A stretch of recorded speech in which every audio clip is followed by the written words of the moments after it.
Я помню, когда началось Болотное, вот все эти протесты,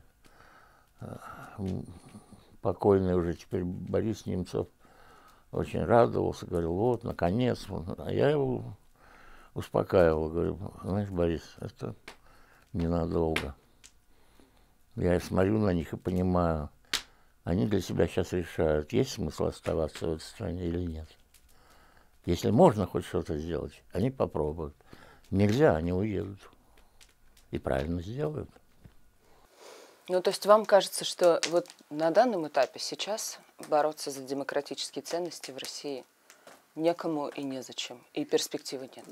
Всех более-менее достигших какого-то авторитета, их уже или они уехали, или их убили.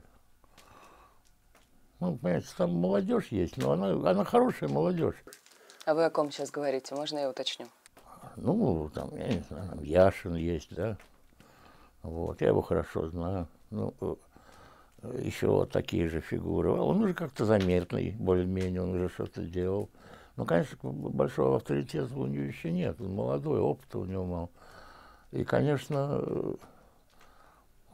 их недостаточно. Это ничего не оппозиция. А Навального? Вот его все считают главным, как бы, независимым оппозиционером. Я как-то не верю, что он это все делает без каких-то контактов с властями. У меня все время подозрение, что ему всю эту информацию сливают, что это борьба кланов.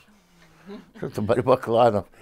Его используют. Он ловкий, он очень хорошо использовал эту ситуацию, чтобы как бы поднять хоть какое-то заметное движение. Это заслуга, безусловно. Но я очень к таким вещам отношусь настороженно.